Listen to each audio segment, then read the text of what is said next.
Nice. And good morning, Trinidad and Tobago. You're listening to the program You and I on PSA, exclusively on the Street 91.9 FM. Good morning to Bruce Wayne. Good morning to Comrade Ian Murray, our second Vice President. Good morning. And, of course, we are here Monday to Friday from 8 a.m. to 9 a.m. Good morning to the President of the PSA, Mr. Watson Duke. Good morning to the hardworking public officers tuned in, our PSA members, our General Counsel, and the JCC staff side representatives. Yes, good morning. Good morning to all our executive officers as well. This program is geared towards highlighting the concerns of public officers and the restoration of the respect and status of the public service, to halt and even reverse the systematic dismantling of the public service that is currently taking place. The program is an interactive one, and we invite you to call in at any time during the course of the program and add to the discussion. 622-9154, 622-3303, 631-0219, and 639-0791 in Tobago. Comrade, we need to keep hammering home the idea that there is a conspiracy to dismantle this public service, because clearly that is what is happening. The truth of the matter can be seen clearly in the behavior of the management personnel in all the agencies. That is the Service Commission, the CPO's office, the Ombudsman office, the PSs, and of course the HR departments. Yes, and when you weaken the public service, you tend to expose a lot of cracks and areas for things to pass through, which would not have happened with a well-staffed and well-oiled machinery, and that will just add to the perception out there that, you know, the public service isn't doing what it ought to do. But there's reasons why the service isn't as solid as it's supposed to be. And they know what they're doing, and their plan is clear.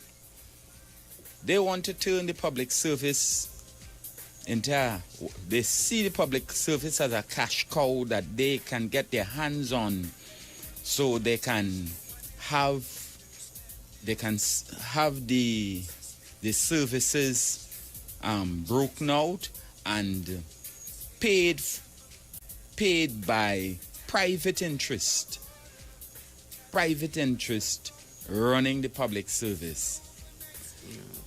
And you recall some time back, in an effort to get around what they call the bureaucracy in the public service, which is really the checks and balances in the public service, government would have went ahead and created a number of special purpose companies and so on, just to get away from what they call red tape.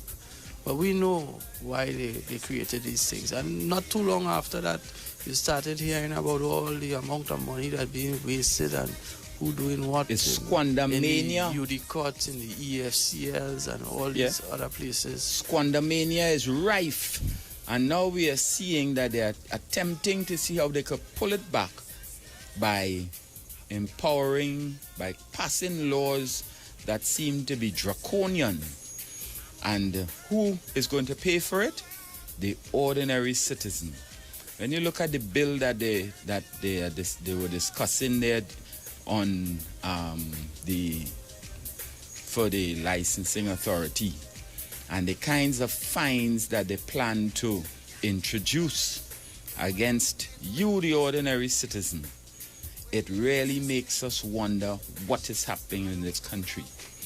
But I don't want to go too far off tangent, because if you don't have an effective and efficient functioning public service, we are going to see a justification for all these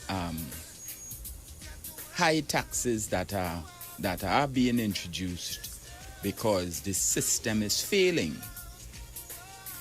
And one of the critical things I want to point to this morning, Adam, is a situation where, but first before I go there, is remember we had pointed out that one of the ways of making this public service inefficient, and the plaster on the sore that they plan to introduce, is contract employment. And we pointed out to Trinidad and Tobago that the effect of that plaster by bringing in contract employment is that they will not have the responsibility of paying pension for pensioners.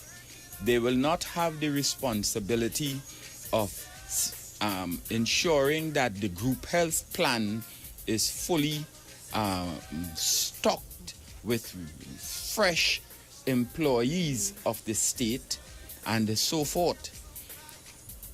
But the sin in all of this with contract workers in the public service is the naked exploitation, because they take these employees and they bring them in on 6 months contracts, and they deny them simple natural benefits that civil servants get, such as paid vacation, paid sick leave, a certain amount of paid sick leave. Yes. Promotion, acting appointments, pension, and the likes. And what have they done? They leave them to the whims of the permanent secretaries and the directors that run these organizations, and have them simply very easily able to be removed and replaced. We keep saying that we don't have a problem with contract workers. What we have a problem with is contract work in the public service. Right. And look, I see a classic case of sometime and this pertains to the Ministry of Planning, the CSO, the Central Statistical Office, which is responsible for all the statistics in this country, and that guides information that tells how the country is behaving in terms of census and what have you. And they hired these they hired persons on contracts in some cases for as much as 20 years on contract. And then in last year, I think it would have been in October, there was this allegation that a number of them had falsified information. And when they they sent them letters indicating that they would have found out that they have falsified information, even though these ground level staff have supervisors that verifies the work that they do before it goes into the bigger pot to make up the national statistics. They attempted to bring charges against them. So the allegations came to them. They were given allegations. And when the PSA asked for clarification on those allegations, for further particulars, that was since in October, there was a deafening silence from the CSO. Not a word from them. But what they did, they took those employees and they put them in an empty space in that brand new place there on Frederick Street, Fort Plaza 47, I believe it is called, and had them doing nothing. Well, they continued to work, they continued to get paid, and they reduced their 6 months employment from 6 months, you know, to what? To 3 months. And then to what? And then month to month. Month to month. You think as a public servant they could have done that? No, they can't. That is the kind of high-handedness that these directors and PSs can exercise over contract workers without reference to due process. But apart from that, Comrade Joe, you would have raised a serious point. And it's one of the things in this country that is severely lacking. The persons in the management and middle management who have a supervisory role, and as you say, to verify work that is being done by the subordinates and so on. Whenever anything happens, these people who draw in the highest salaries and so on, they are not held responsible at all. They are not held accountable at all. It's always the person at the end, at the lowest level, that is held up to, or hung out to dry. So you tell me that false information came. Charges, allegations of... Oh, yeah. No, I just drawing a hypothetical case, right? False information was gathered.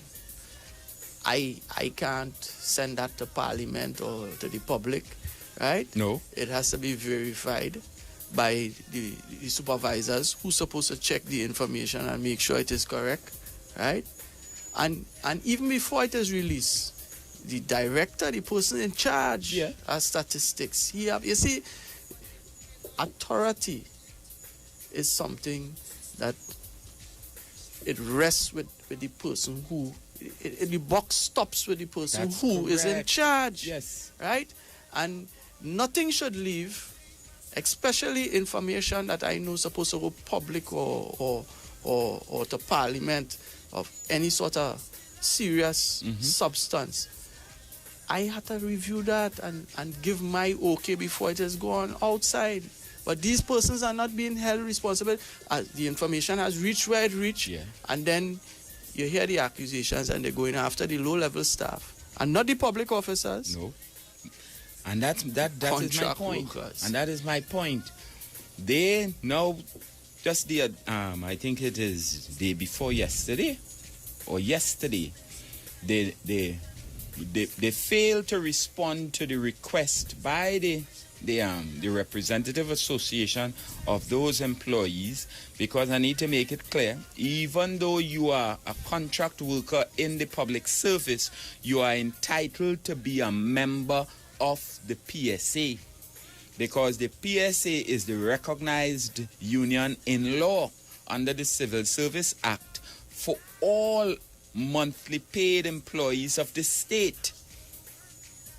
Yes. And yet, some of these managers go around intimidating, frightening, scaring the employees on contract by telling them, you can't join the union. And you know, in this age of information, yes, you can join, Batman. You can join. All right? In this age of information where your constitution says that you have freedom of association, it is your fundamental right as a citizen for freedom of association. You are entitled to be a member of any group any legitimate organization that you feel you are interested in becoming a part of. And they go about telling them that they cannot become members of the PSA, and these people cower in fear just to keep their jobs. And they tell you, I could have joined the union when things hit the fan in their work lives. Yeah. And you know, it's sad that in 2017, it actually have persons working out there that don't know that they have a constitutional right to association, and that you can join any union of your choice, and not only that, as many as you wish. You're entitled to that. Right? Once you could pay the dues. Yeah. Right? So... And the sin about all of this is that these employees at CSO, after having these allegations brought against them, and I'm talking about one in particular, poor fella, he's not a member, but we will not leave you out. We will defend you to the last because you received that undated letter. Imagine that this month here, they send them an undated letter telling them that they made the same allegations against them, and they propose to terminate their employment, and they have 7 days to respond. I don't know that the director of the CSO running that parlor called the Central Statistical Office have such an authority. But he feels that he has that authority simply because it was devolved by those slackers at the Service Commission who have failed to monitor how the functions have been managed by these permanent secretaries and directors of these state agencies and departments and ministries. No. They have fallen down on the job at the Service Commission. So the poor fella feels that he could now just terminate the guy on the workers on an allegation, denying them their natural right to procedural fairness, their legitimate entitlement to be heard. Natural justice is called? It is called natural justice. I don't know where in this country you could make those allegations. And one of these workers have 20 years service 20 on years contract? On contract, not getting vacation, doing the service of the state without getting any kinds of opportunity for promotion, not even in his 20 years getting at the end of every 3-year or every 1-year period, getting a contract gratuity for good performance based on the guidelines for contract employment in Trinidad and Tobago in the government service, which is part of the laws of this country. They have been exploiting these people. But that brings to mind something that we have been highlighting on this very program, right? The publics, you tell me you have somebody working for 20 years, it means that the job that person is doing is a job that is needed in that Of CSO. course, it becomes right? a part of the core function. And had the CPO been keeping under constant review the classification and structure of the civil service, they would have known that over time, technology, certain jobs may become redundant, and then there is need to bring in other jobs. But because that process isn't being carried out the way it ought to, right? You have the space for persons to hire persons on contract to do the job. Now it have some of these jobs that are very relevant that on contract, yes, and ought to be integrated into the service as a civil service job, but not remain on contract for 20 years. Yes, comrade, These people are running the public service in silos. So nobody knows what is happening in another area. The permanent secretary, who has overall responsibility, because the CSO falls under the Ministry of Planning, but yet the CSO has its own act, and therefore there is a certain amount of independence and autonomy. They are operating as though they are not accountable because of the devolved functions that was devolved to them by the Service Commission. The Service Commission has fallen asleep on the job, much to the detriment of employees of the state, much to the detriment of the image of the public service, and to the detriment of the image of Trinidad and Tobago in terms of statistics gathering. But that is the information. That is the danger as well of having contract employment in the public service, right? The public service, and as we would have spoken about on other occasions, ought to remain independent and free from political interference. So when you have a person on contract, right, and they have no sort of protection from the politicians, and even certain managers, if they have ulterior motives, yes, they have no protection. A human being, self-preservation is the law.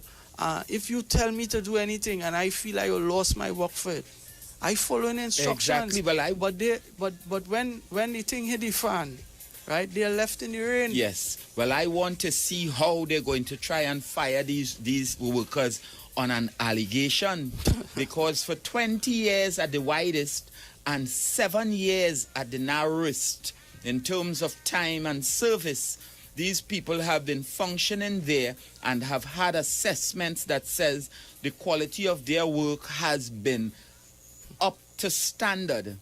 I want to see you fire those persons on an allegation without procedural fairness and natural justice principles being observed. And they would have spanned, that 20 years would have spanned several administrations. Eh? Certainly. Because we've been changing them every 5 years. Every in some 5 cases, years, every 5 years we're given a new contract to govern this country. And you know... Well, in some cases, 3 years. Eh? True. And we have to accept that those with the responsibility at the policy making level, the assessment of their performance of these ministries has to be taken into account as well. But and you know, CSO is a very sensitive area, because according to what information come out of that office, it could make a government look good, or it could make them look bad. But of course. So it's a place that naturally a politician would want to have his hands on. And I will control the information coming out. And that is why the integrity of the process needs to be so secure. That is why civil servants supposed to staff that area, so that they could tell the country the truth, regardless of whether it's good or bad, and not have it manipulated by any external force. And you want to have these people on contract, and when somebody make a whisper that the information that has been collected has been falsified, you choose not to follow procedures that are enshrined in the Public Service Commission regulations, simply because you have those persons on contract, and therefore you can now have them in an insecure place. So you move them from 6 months to 3 months, and now 1 month contracts with over 20 with 20 years service of no contract gratuity for good performance, with no vacation, with no sick leave, with no traveling. Some of these people go out of their way to do the government's job. Nah, that had to be a Chinese food shop somewhere But down I in tell town. you, it's naked exploitation. Is the public service you're talking about?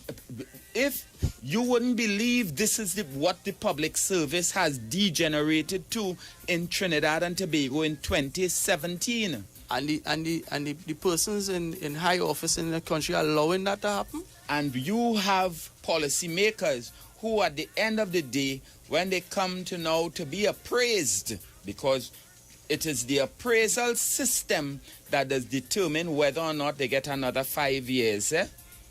When the country say you didn't do it right, I will have to end your contract. How are these policy makers with the responsibility at the ministerial level, how are they treating with these things?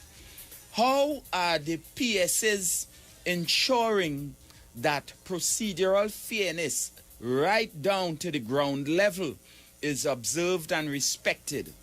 How is the Service Commission taking an active role in ensuring that the procedures for protecting the integrity of the very staff that operate in these ministries is guaranteed? How is it being managed? How is it being monitored? They planned when they devolved the functions of the Service Commission to these departments and PSs to introduce a HR department to monitor it, to see how it was working. The HR department operating on that monitoring arm never got off the ground, leaving the responsibility for HR issues in the hands of persons who are really, they don't have a clue on how to look after HR issues, personnel issues in the organization. And most of these HR units in these ministries now believe that their only job is to discipline people. Yeah. There's no human resource anymore. No, it's right? To put the fear of God in the workers every Monday morning so that they could get them to work according to what they think is the standard. When in fact, there is no strategic plan built out that would guide the operations of the organization for an extended period of time so that they can actually measure the outcomes as the year rolls over. We are coming to the 6th month of the year already because we are in May. How many of them have done strategic plans and business plans that says, listen, this is what we want from these departments and how it will dovetail into the original policies set by the policymakers? I would like to know how much of them do quarterlies for the first quarter of the year. And then they can assess the work done in accordance with the performance appraisal system, which has been agreed to. They ain't do nothing yet, and the first quarter gone, right? But they're coming down at the end of the year to tell the public officer, they try to give them a bad appraisal. To give them a bad appraisal. Those days done. Those days are long gone. The number is 622-9154. 622-3303. 631-0219. And in Tobago, 639-0791. We have a call on the line. Good morning. Keep it constructive. Hi, good morning. Good morning. All right. Good conversation. I want to add that they're not only trying it with the contract workers, they're trying it with the regularized public servants also. There are some situations where they are intimidating or trying to intimidate the irregular public servants. Yes, we are aware of that. But what we need to do is all these civil servants and them, they need to get unionized and make sure they're well protected, because daily it look like, as you keep saying, Comrade Joe, they believe that this public service is their own parlor. Yes. And some of these ministries is a parlor. But I had a conversation with a public officer working in a CPO's office, and I was told, I never joined the PSA, and I felt sorry for her. I really felt sorry for her. Please hang up and try your call again. Simply because, thank you for your contribution, comrade.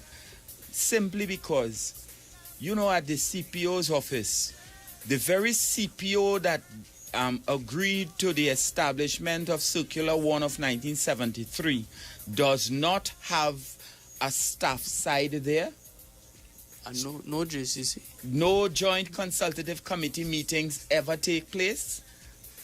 Well, I'm wondering if it even have enough employees to have an election. I'm sorry for them. To their own benefit, they will not become memberized in order to protect their interest. And that is how that group of, let me use it, capitalists plan to keep the workers, the fingers. Fingers always remain separate when you open your hand. They keep the workers separated because when they get them together, therein is where the strength comes and organized movements take place. So once you keep them separate, and you've been able to do that by giving them rhetoric that says, well, you are new, you are different, you are above the rest, and some of them fall for that tripe. It is a sad thing. But it doesn't only, that situation of no staff side doesn't only exist in the CPO's office, It also exists at the Service Commission, at the DPA. They've been fighting. You remember we were trying to get a staff side at, I think it was valuation or valuations division? Yes. And that guy who they had inside there. No, he's still there, but that we had to take a whole day to deal with that one. I tell you, I don't know. These people seem to think that this is their own parlor, and we have to put up a resistance.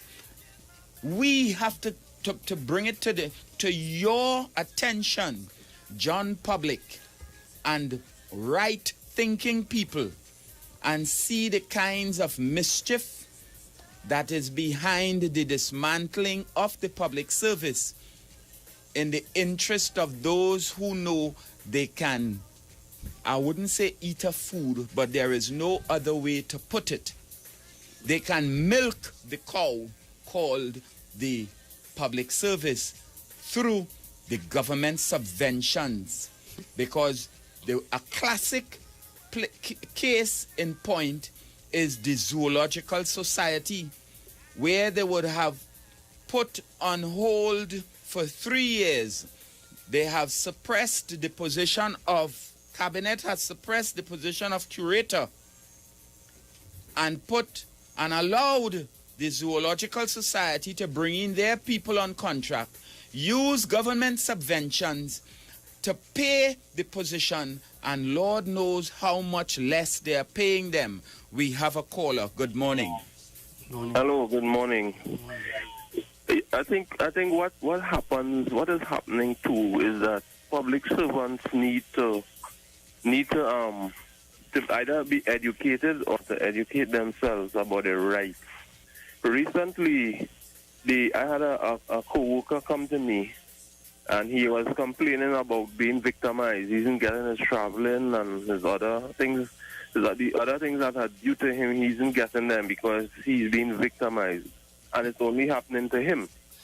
And the first question I asked him was, "Are you a member of the union?" Because he was asking the union to help. He was asking staff side to help him, and he said no. He was a member and he dropped out, and then he has to join. I told him, well, that is one of the problems that as a union we have, because workers are not join in, and it's only when something happened to them, then they come and they try to join and they try to find out how they can get help. But where else can they go to get help if they can't come to the PSA? The other point I want to make is that staff sides are not being, they're not being, well, I won't say recognized, but they're not taking on the staff side, the management that is, because they keep putting off meetings. They keep, any little thing turn up. Well, look, we have a meeting scheduled for tomorrow or the day after, and then something might turn up and them gone and forget the staff side. So it seems sometimes like the staff side has no relevance in the whole scheme. So we need to inform educate public servants about the rights and about all these like staff side and so that when they have the problems, there is somewhere that they could turn to. Thank you, comrade. Thank you. Very valid point. But I also want to indicate that the work has now fallen on the Public Services Association to ensure that these staff sides are revitalized in the public service. And if staff sides are having problems like that, we suggest that the chair or the secretary or whatever contact the PSA and let's get some of the executive officers involved. And because an executive officer can attend a JCC meeting at any time, we don't need an invitation, and give the necessary support that is needed to these staff sides. Right? So if you are a member of one and you're having that problem, get in touch with the parent body. We are having that problem because where I work, we haven't had staff side meetings for more than 18 months. Yeah, that's madness. No. And I want to I hope that you received the invite, because I recently read a correspondence coming from the Service Commission speaking to the issue of entitlement to, I think, is acting. And I believe I recognize the voice, and I will get in touch with you off air. Okay, good. All right. And the Service Commission or the Personnel Department attempted to define what entitlements mean. And we looked at it and it was determined that it would be better to have a view articulated by public officers through their staff sides. So a meeting has been arranged to have the chairman, and I believe it's the secretary of all the staff sides across the ministries, to attend that meeting where we can examine that particular correspondence, because that correspondence seems to infringe on your terms and conditions of service in some way. And then flowing from that meeting, we are going to write to the Service Commission and articulate a position. Yes, folks, it's an interactive program. You can call in at this time or any other time during the course of the program. The numbers are 622-9154, 622-3303, 631-0219, 639-0791. If you have problems that we are not aware of, you call in as a public officer and let us know what is happening. Another issue that I wanted to speak to is this invitation that we got, comrade. And why I want to put it in the public domain is because I want Trinidad and Tobago to know what is happening in the public service. But before I go there, I want to invite you in. Pleasant good morning. Hello. And keep it constructive. Good morning. Hello. Good morning. First of all, I want to thank the PSA immensely. Trinidad and Tobago has realized that representation. You need to speak up a bit, please. Trinidad and Tobago has to realize. Are you hearing me? Yes, I'm hearing you now. Trinidad and Tobago has to realize that representation from union, especially the PSA, is sacred. Unless Trinidad and Tobago get the understanding that it's sacred, because people lose their life for that. You're sick leave, somebody beat the pavement for it. You're casual, your holiday. You understand? And I want to tell at this time, I want to talk about the Emperor Valley Zoo for a few seconds, because I hope it are more callers. You understand? The Emperor Valley Zoo, through the Statutory Service Commission, they stopped bringing in zookeepers, bringing in workers. Yes. Bringing in workers on contract. These poor workers can't even get vacation. And let me tell all your secrets now. Tell Trinidad and Tobago the ask secret. them if they have anti-venom for the poisonous snakes inside it there. Us department need to visit if somebody get bitten. They're dead or good. Like they're getting carried away with the name. The person up there feel he's an emperor. It seems so. It seems so. I hope they know that sometimes the emperor doesn't have clothes.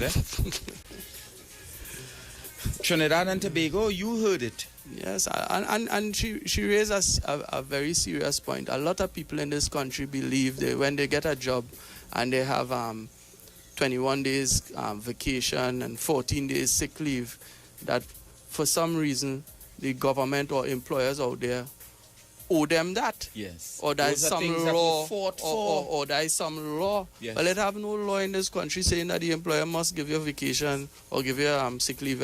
Those are rights that was fought for by the unions. And that is why we will bring in the representative of the National Trade Union Center onto the program to talk about these overarching issues, so that Trinidad will be and Tobago's labor will have a context in which these things are affecting them, because they seem to think that they are little perks that the employer is giving them, because if you behave a nice boy, you will get it. Hello, it was fought for by your four parents. We have another caller. Good morning. Oops. Lost that caller. Yes, it was fought for by your four parents who were workers. And we are saying that if you don't know your history, they say you are doomed. Yeah, we have a caller. Good morning. Good morning, caller. Hi, good morning. Good morning. Good morning. For Mr. Joe and the panel from PSA. Good morning. Right, I just started to listen to your program, and I just wanted to commend you guys for an outstanding job that you are doing so far. But issue that I was I said preview tape many years ago, right? I was working at CSO as a field interviewer, actually. Yes. And it was every 3 months you were allowed to sign a contract. But it was like you have to run down the director for him to sign this contract. Yes, it's a favor. Yeah, it's a favor he doing you to sign this contract. And the friends and the family of the friends were allowed to sign their contract with ease with this director. Yeah, so that is Hipala. Yeah, go ahead. Yeah, but God is greater than man, yeah? All the time. Yeah, so did me a favor by letting me go. Right? I got in now. I'm now employed in the public service, in the normal public service, normal stream for the past 7 years. And I got thanks and praise for CSO letting me off. But my heart goes out to the workers that currently face the same situation with CSO. Yes. And I must commend you all for standing strong with them.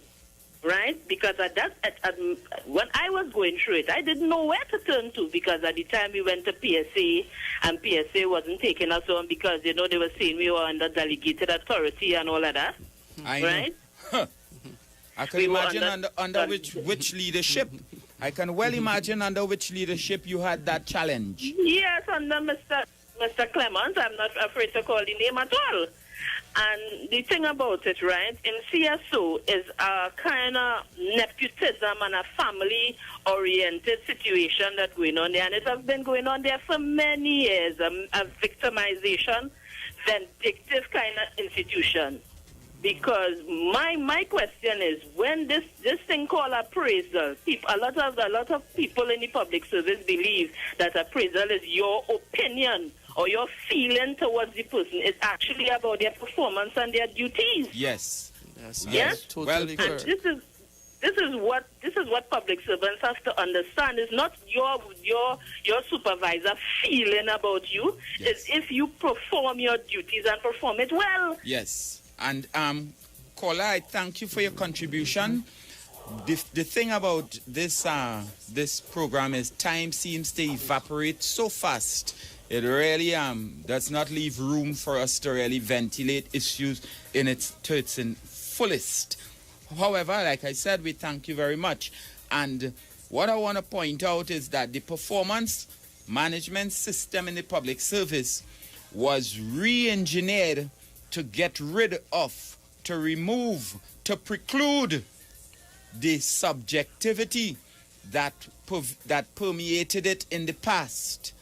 And these slackers they have who's supposed to be performing the performance assessments are avoiding it in order to continue the practice of subjective performance assessments. But don't worry, we will continue to put up a resistance and expose them to the light. We have a few more minutes, but I still want you to know we are putting up a resistance. I'm gonna work it out. You know I'm putting up resistance. I'm gonna work it out, Lord. Yes, folks, and that performance management system, once we get that working the way it ought to in the public service, a lot of the problems that we're having with square pegs and round holes at the top and so on, we will get rid of that problem. Certainly. The issue is that performance management system is not a tool for discipline. It's supposed to be a developmental tool. That is correct. Right? To identify where there's weaknesses and how to train the persons, you understand, to get the best out of them and prepare them for the next level in the job, so that we don't end up with people up at the top there who don't know what they're doing. Who are inept. Right? So we need to get our performance management bunch system of jokers getting to the top by the passage of time and without caring too much about those below and without caring about accounting in a manner that would show that it can be measured. And why? Because persons refuse to implement the performance management system the way it ought to. But we will see you tomorrow, 8 a.m. to 9 a.m. on You and I on PSA. We will continue to put up a resistance. I'm putting up a resistance. I'm gonna work it out. I'm putting up a resistance. I'm gonna work it out. No, I'm putting up a resistance. Got to work it out. You know I'm putting up resistance. Putting up some fight. Got to fight. Putting up resistance. I'm gonna work it out. Broadcasting from Trinidad to the world. The Street 919FM.com.